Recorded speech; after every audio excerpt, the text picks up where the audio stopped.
Hello, ladies and gentlemen. Welcome to my station, Tanic 95, and I'm going to be doing a new series. It's going to be a vlog. A lot of people are doing it, and I'm going to start doing it. I know I've been doing videos about me, but I've been talking about Call of Duty, and my life doesn't just revolve around Call of Duty. I like a lot of other subjects, such as sports. I'm a big sports fanatic, especially fantasy. I recently started a fantasy baseball league, and I'm the commissioner of it, and I enjoy it. And you should too. Below is going to be a link to fantasy baseball on Yahoo, ESPN, and MLB.com. There's fantasy football also, so just check that out. Maybe you guys can get an opportunity to play with me. I'm going to probably have a bigger league next year. This year I have a 12-person league. I might go up to a 16-person league. So check that out. So that will be interesting, actually. And my other aspect of my life is school. I go to Coleman High School. I'm a sophomore, and personally, I do not like school. I believe they're not teaching us properly. The teachers are dumber than me. That's pretty bad. I'm not saying I'm dumb. I'm just saying they're extremely dumb. And if I ran the school, I'd change a lot. So if you're for Common High School, just comment below about it. And another thing I like to talk about is FBLA. I've said something about it in previous videos, but as my vlog, I'm going to tell you what it is. It's the Future Business Leaders of America, and I belong to the Cumberland chapter in the Rhode Island sector. I recently had a competition Thursday with me and my fellow FBLA brethren, and I came in 4th place in business ethics. I love business. I love FBLA, and I'm the treasurer.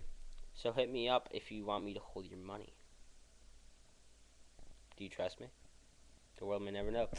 And another aspect of my life would have to be politics. I love politics, and I have a very strong opinions about politics. You cannot tell me I'm wrong, because even if I am, I'll never admit it. That's just me. I'm a Republican, but I do agree with some Democratic ideas, but I'm mostly a strong-hearted Republican. And another thing I do is stock market. It's called smartstocks.com, and I created an account there, and I have stocks. It's fake money, $1 million to give you. Start off, I invested into Apple. I've been losing in the past 2 days, though. That's been hell. Believe me, I've tried to level it off. But I invest in Apple, Walmart, Toyota, and I'm just holding off. I know the stock markets have been going down and down and down, especially Friday and yesterday and now today. I've lost, I think it was $9,000 in 3 days, and that's not good. So I'm waiting until Friday, hopefully Apple's iPad 2 release, which you guys probably know about already, is going to make me a lot of money. I'm going for 50 grand. I own almost $700,000 in Apple stocks online. So check that site out, and I'll even give you my profile link to that so you can see my stocks and my percentages. Another thing about my life probably right now is I don't have a computer.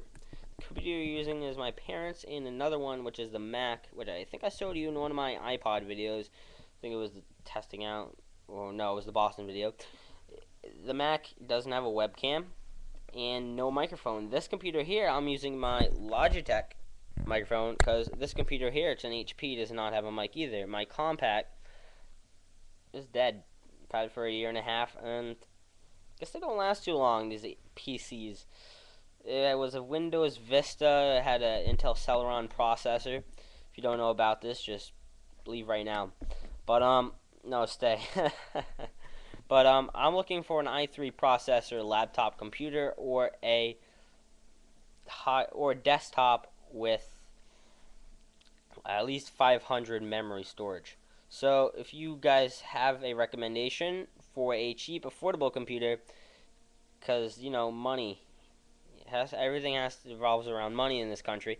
So just let me know. I've been looking at some HP desktop computers. I've been looking at some HP PCs. I've been looking at Macs. I've looked at the iPad, the MacBook. I've been looking at that stuff. So if you guys could just let me know what you think. And my hair's a little messed up here, but that's fine. It's a vlog. I don't have to look perfectly. And so just let me know about that. What else about me? I love music. I know this is a long video, but it's a vlog. It's my intro vlog, I guess. It's going to be under vlog in my thing. Well, my channel. It's going to be under vlog on a playlist, just like RTC and other videos of mine. And if you haven't checked out Handgun Wars, you should check that out. But I'm kind of getting off topic onto Call of Duty again. My life doesn't revolve around gaming.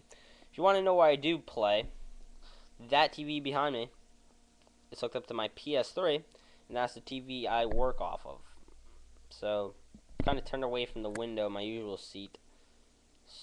I kind of like the background. It's almost like... But, so check me out on Facebook if you know me. If you don't, I have a special page on Facebook called Tanic95 YouTube. Call of Duty YouTube channel, I think it's actually called. But I should change it to Tanic95.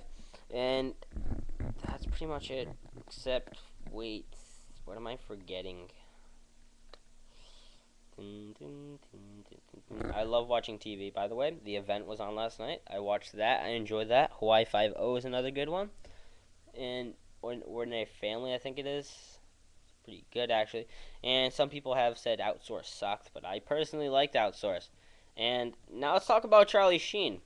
Now, 2.5 Men fired Charlie Sheen, but they didn't close their show? Come on now. What is 2.5 Men without Charlie Sheen?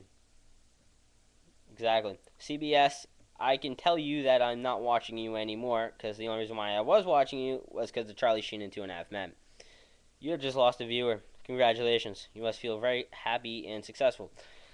And what appalled me this morning, I was on the bus riding to school, and this girl said she thinks that the Pledge of Allegiance that is mandatory by every student in the country to say, but you don't have to say it supposedly, which I don't agree with, because I'm a Republican. But this girl said that it's brainwashing. How is it brainwashing? You have the freedom of speech not to say it, but I think you should be prosecuted if you don't say it. But the Pledge of Allegiance, in my eyes, means that you stand up for freedom of speech, freedom of religion, freedom of the press. You stand up for freedom to bear arms. You stand up for your rights. Okay? Your rights. And this girl thinks you're being brainwashed to say that. No. You should have pride in your country. You should support it, because there are veterans overseas dying to protect this country and our rights. Now, if you can't tell me, you can't even say one simple little speech every morning for our rights, then something's wrong with you. You don't know how much we are in good this country. This country is so good. You may be like, oh, the economy, I don't have a job. You're in so much better position than any other country in the world. Our economy is one of the best. China, they live right on top of each other. It's like, here's one Chinese person. Here's another family right on top of each other. That's not nice. We are so awesome. We're all supposed to be literate, but we know how to read, write, do math, build cars, technology. We have the freedom to go out to a restaurant and have fun. We have the resources to play video games without being terrorized for it. So that is my view on the American Pledge of Allegiance. Say it so you have pride in your country. Because if you don't, do you know how many people in other countries that would love to come here and would say that every morning just so they could stay here? The world may never know how many people. It's almost everybody. So another thing I want to talk about is an essay I'm writing for history. I know this is long. I'm going to make it a little bit shorter. Yeah. It's called, I'm going to be writing about Fidel Castro, one of the most successful dictators in the history of the 20th century.